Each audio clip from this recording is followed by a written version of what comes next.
All right, I'm about to do a repair on the display panel for my Samsung Cabrio, whatever you say that, washer. This is the panel and what it looks like in case you want to compare. I'm not sure what model it is. We have the same dryer, but we've been having issues with this, producing an F6, F3 error. Previously had issues with the door lock mechanism. And I'll talk about cleaning that too, but I'm trying to make this a relatively quick video just showing you exactly what I'm doing. I did get this advice from a different video, and I'll pin that video in the comments.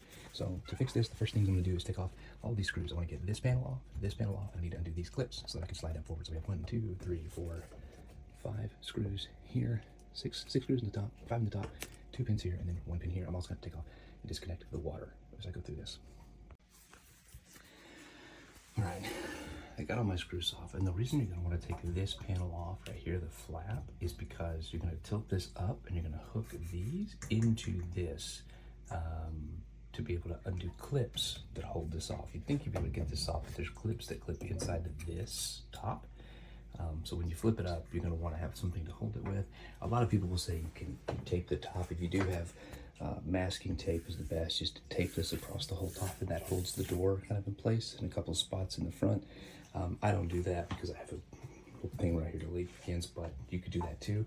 So from here, now that everything is disconnected, I'm just going to push the front, and what that does is unseats the top from the base unit.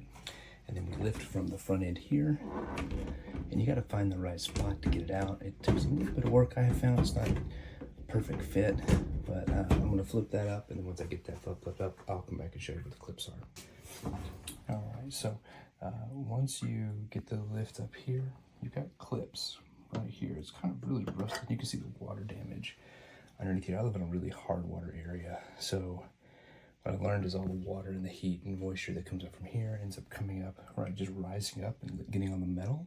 And so this is one of the weak points of the Cabrio. This is what's happening, is it's coming in through the panel, the access point down here.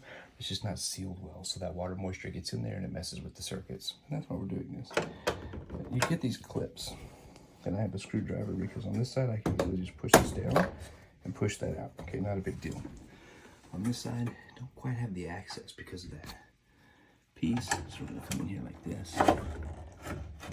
Do that. And now we'll turn it off and we'll get the other piece off. Okay, on the back side, I've done the clips. You can see there's the clip here. There's the clip there. And this is now loose. So now I'll be able to push this forward when I lay this back down. And we will be able to pull the back of this off to get to the circuit board. All right. So the top here, it also sits in with little clips. So once you flip it, put the lid back down carefully, you just push that forward a little bit and it'll come right out. These are already unclipped. So now I'm going to take off more screws. 1, 2, 3, 4, 5, 6, 7 screws off this back panel. And then we're going to take and actually lift this piece here.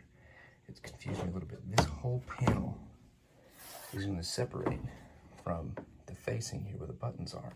And I'm actually going to disconnect this line here so that I can work with the panel freely. And I've got to be careful. I don't want to break that. So we're going to pull that up.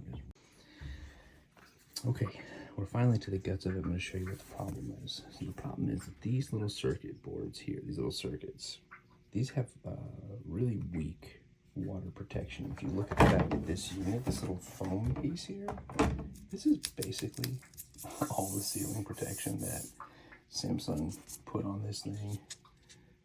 Whirlpool, not Samsung, Whirlpool put on this thing to keep water and moisture out of this panel. So it's not super effective. So over time, that water gets under the circuits. I've cleaned this before, and you can access this piece just from right here with a Q-tip. I've done that, and that fixed a lot of our door lock issue problems. That has not really been an issue for a long time, but now we're having issues with the panel. This panel here having a hard time, and I think it's because these are all exposed.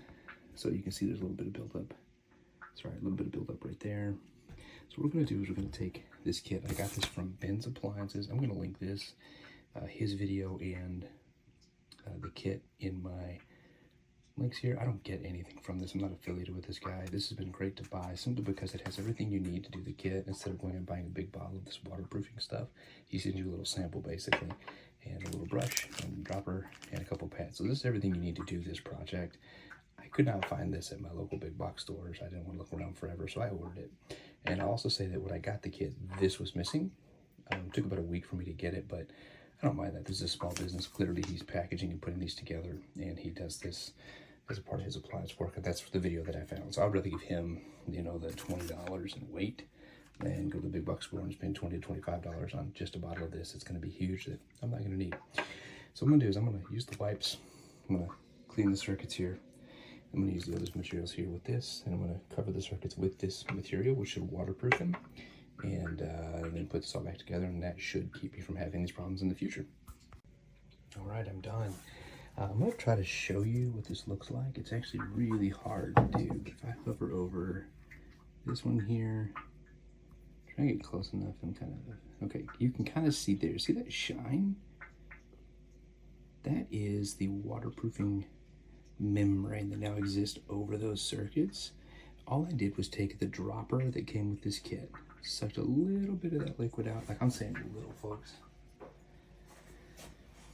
This is how much I have of this left. So Ben at Ben's Appliances, if you can figure out how to like even go smaller on this, you could, I mean, I don't know, man, I'm gonna keep this. It's gonna be great to have, don't get me wrong, but maybe don't need that much. Yeah, so just several drops put in there on top. I didn't even use the brush. I find the brush is gonna have a hard time like getting in there. I don't really know exactly what I would do that for, but as you can see, it's already even like basically dry. It dries out in the air. I did the whole blow-on thing, but I've got it on all these pieces. Kind of flooded this whole board and around the connector here. Don't forget to get in here. Did the same thing here, flooded the board around all this. As you can see, I've got it all covered now. So the goal here is that this keeps the water from getting to these little circuit pieces, and therefore you no longer have these connectivity issues where the water is disrupting signal and causing rust out and damage. And that's it. I'm gonna put all this back together, plug it back up, the error should be gone, and yeah, we should be good to go. So big thanks to Ben's Appliances, and